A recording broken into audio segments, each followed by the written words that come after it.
Good afternoon, guys. I hope we're all sparkly. In the last video, we touched on the importance of sex hormone binding globulin, its role as a buffer, its role in maintaining a nice healthy testosterone to estrogen to DHT ratio, and the fact that SHBG helps transport testosterone into the cell for what? Growth and repair. The primary purpose why we need testosterone within the body, anabolism. So what should we talk about today? Let's take this a little bit further. Why does DHT have a higher affinity for SHBG than it does testosterone than estrogen? Well, let's think about the functions of these hormones. DHT is primarily a paracrine hormone. Measuring systemic blood levels is pretty useless. Testosterone is primarily an endocrine hormone, and estrogen has both endocrine and paracrine effects. Estrogen is the primary hormone that has a negative feedback on both the hypothalamus and pituitary. Interesting.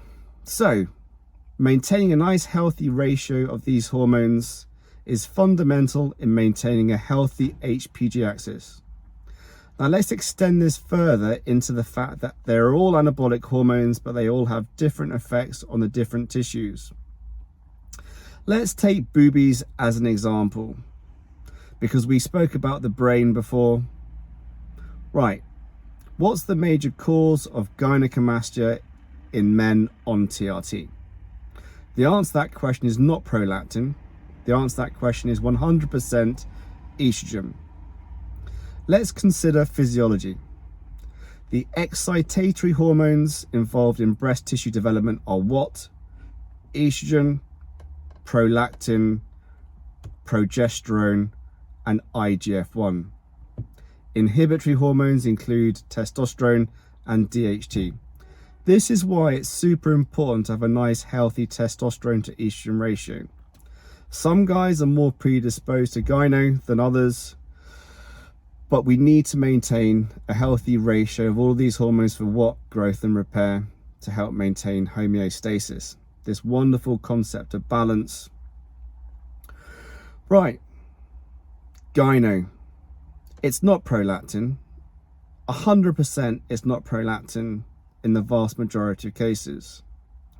Now, why does prolactin become elevated in testosterone replacement therapy? Well, I'll tell you. Estrogen inhibits the release of prolactin inhibitory hormone, otherwise known as dopamine, from the arcuate nucleus of the hypothalamus down to the pituitary. Estrogen also has a stimulatory effect on the prolactin release from the pituitary. So you get an elevation in prolactin as a result of an elevation in estrogen when a man is on TRT. Now, in what states do we see an elevation? Well, primarily people who are obese because they express the aromatase enzyme in adipose tissue, and people with liver dysregulation, again, because the aromatase enzyme is regulated there.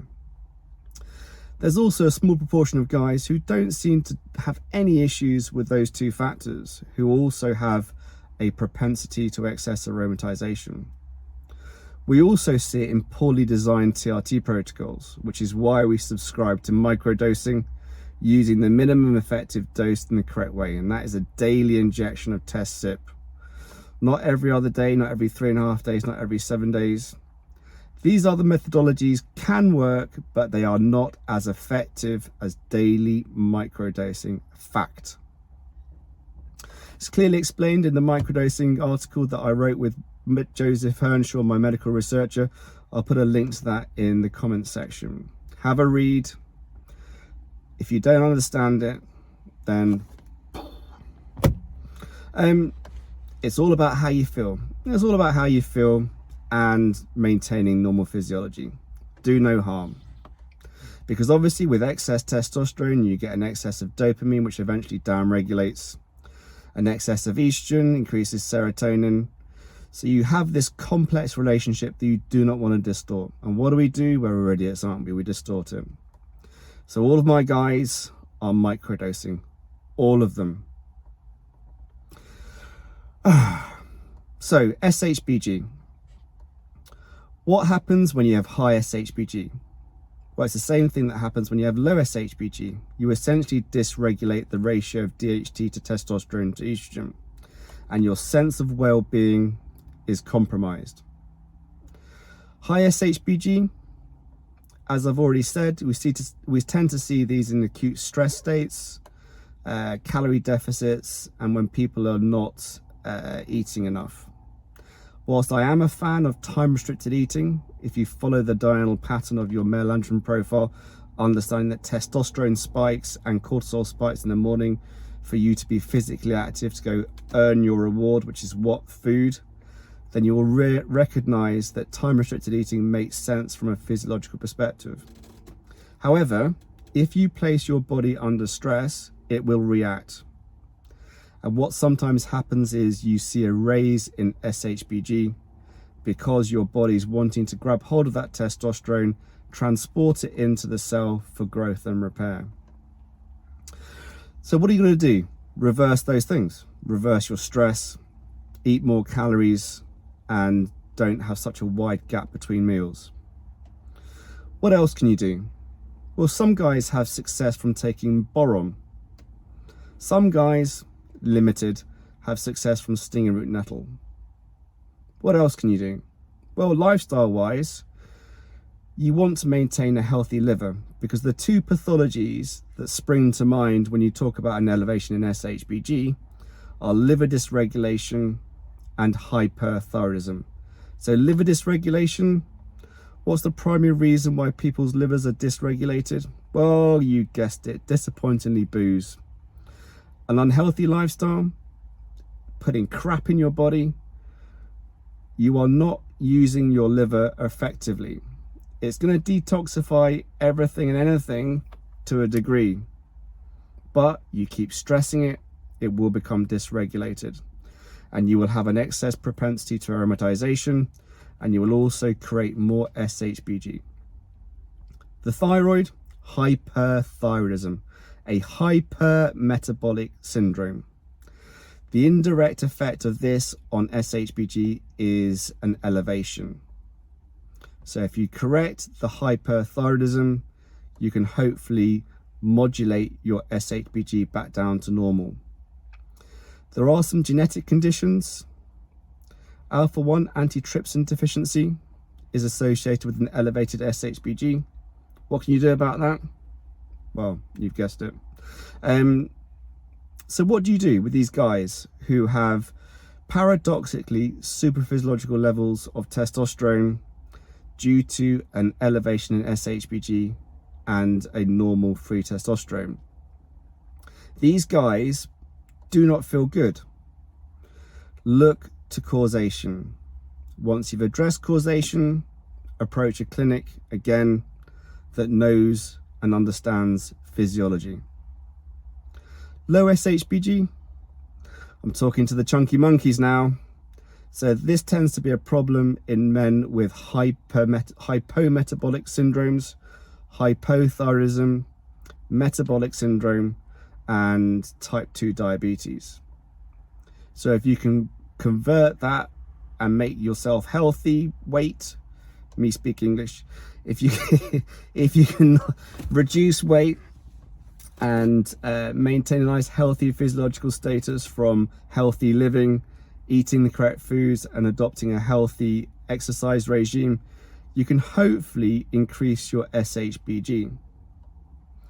Now, hypothyroidism, again, it's an indirect effect on SHBG.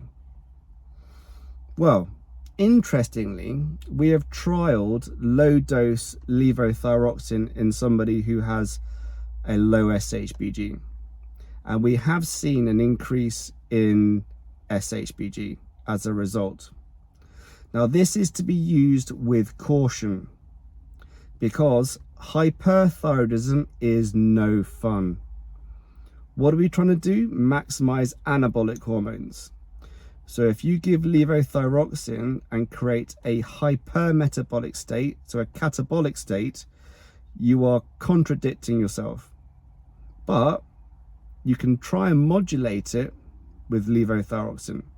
But again, only do this under the close, strict supervision of somebody that knows what they're doing. Because too much is too bad, too little is too bad. It's all about balance. Understanding the need for contrast, anabolic, catabolic, in order to establish harmony within the body. Have we covered everything? Yeah, pretty much. I'll just add something about Proviron, because this is a commonly thought drug that will help modulate SHBG. It's a DHT derivative.